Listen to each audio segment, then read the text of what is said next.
Hello my dear all. ये video CPC की order 6 और रूल 17 से संबंधित है, जिसमें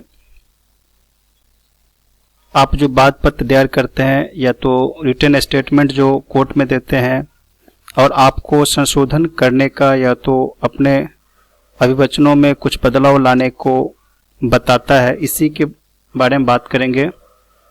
यदि आप चैनल पर नए हैं तो चैनल को सब्सक्राइब कर लीजिए। इससे संबंधित जो ड्राफ्टिंग से और रूल से संबंधित अलग अलग वीडियो आपको मिलता रहेगा। और आपके कोई फ्रेंड या कोई ऐसे हैं जो इस कोर्स और से रिलेटेड है तो आप उनको भी भेज सकते हैं, जिससे कि उनको भी इस तरह का वीडियो मिल जाए। आइए कंटिन्यू करते हैं। जैसे कि मैंने आपको बताया कि सीपीसी की रूल 6 और ऑर्डर 6 और रूल 17 की बात करेंगे। यह हमें बताता है कि यदि न्यायालय में कार्यवाही चलती रहती है और दोनों पक्ष में से किसी भी पक्ष को, वादी हो या प्रतिवादी हो, उनको कोई संशोधन की जरूरत पड़ती है तो वह उस चरण में संशोधित करता है, जिससे कि उनको ये फायदे मिलता है कि वह बीच में प्रक्रिया को लंबा न होने दे और जिस तरह से सुधार की जरूरत पड़े तो वह सुधार कर सके। अब जानते हैं कि हमें बताता क्या है ऑर्डर 6 और रूल 17 सीपीसी का। आदेश 6 नियम 17 कहता है कि न्यायालय कार्यवाही के किसी भी चरण में किसी भी पक्षकार को अपने अभिवचनों में ऐसे तरीके से और ऐसे शर्तों का परिवर्तन या संशोधन करने की अनुमति दे सकता है। यानी आप स्टेटमेंट में कोई बदलाव लाना चाहते हैं, कोई बदलना चाहते हैं, कुछ स्टेटमेंट जोड़ना चाहते हैं तो आप ऐसा कर सकते हैं। परंतु यानी एक महत्वपूर्ण अपवाद है, इसे भी आप जान लीजिए। यह नियम एक परंतु यानी प्रोविजो भी जोड़ा गया है जो संशोधन की अनुमति पर एक महत्वपूर्ण प्रतिबंध लगाता है। कहता क्या है उसे आप देखिए। जब विचारण यानी ट्रायल शुरू रहती है, विचरण शुरू रहती है, उस समय ट्रायल के प्रारंभ होने के पश्चात संशोधन के लिए कोई आवेदन तब तक स्वीकार नहीं किया जाएगा जब तक कि न्यायालय इस निष्कर्ष पर न पहुंच जाए कि समुचित तत्परता ड्यू डिलीजेंस बरतने पर वह पक्षकार विचारण प्रारंभ होने से पूर्व यह विषय नहीं उठा सकता है।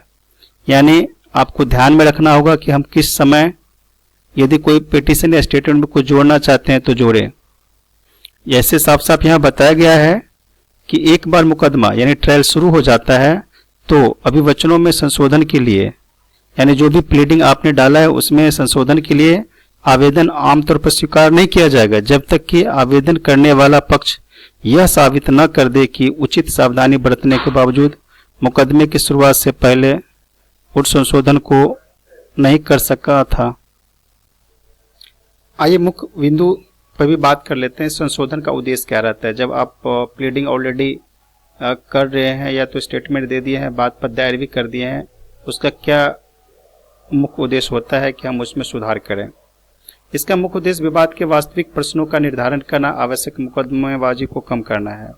न्यायालय का विवेक। न्यायालय के पास संशोधन की अनुमति देने का विवेकपूर्ण अधिकार है, लेकिन यह विवेक न्याय संगत होना चाहिए। विलंब से बचने के लिए यह नियम मुकदमे को शीघ्रता से निपटने में मदद करता है और बार बार मुकदमे से बचाता है।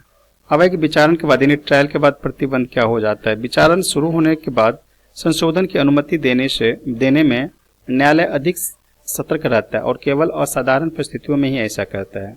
यह नियम मुकदमे में लचीलापन प्रदान करता है ताकि तकनीकी त्रुटियों या नई जानकारी के सामने आने पर पक्षकार अपने दावों या बचाव को ठीक कर सके, लेकिन साथ ही यह मुकदमे में अनावश्यक रूप से लंबा खींचने से भी रोकता है। जैसे कि मैंने आपको बताया कि यह जो रूल और आदेश है ऑर्डर 6 और रूल 17 जो है, यह 17 यह बताता है सीपीसी का कि किस तरह से हमें जो है ट्रायल बहुत लंबा ना खींचा जाए और जो जरूरत पड़े स्टेटमेंट में सुधारने की वह करेक्शन कर दिया जाए, जिससे कि होगी तो ट्रायल जो है कम समय में ख़त्म हो जाएगी और सही जानकारी कोर्ट को भी मिलेगी। इसी कारण से यह रूल और आदेश लागू किया जाता है सीपीसी के अनुसार। राइट, उम्मीद करता हूं कि आपको बिल्कुल समझ में आया होगा कि आदेश 6 और रूल 17 यानी ऑर्डर 6 और रूल 17 सीपीसी से हमें क्या फ़ायदा मिलता है। यानी आप ट्रायल में अपने वाद पत्र या तो जो स्टेटमेंट आपने दिया उसमें आप संशोधन कर सकते हैं जैसा आपको ज़रूरत पड़े, लेकिन आपको ध्यान रहे कि यह ऐसा ना हो कि जिसका कोई मीनिंग ना हो, यह कार्य में बाधा डालने के लिए ना हो, यह कार्य को सुलभ करने के लिए हो और आसानी से यह निकल सके, यह जानकारी कोर्ट में मिले और कोर्ट में जो है ना यह पक्षकार को मदद करे सही जानकारी देने में। Thank you.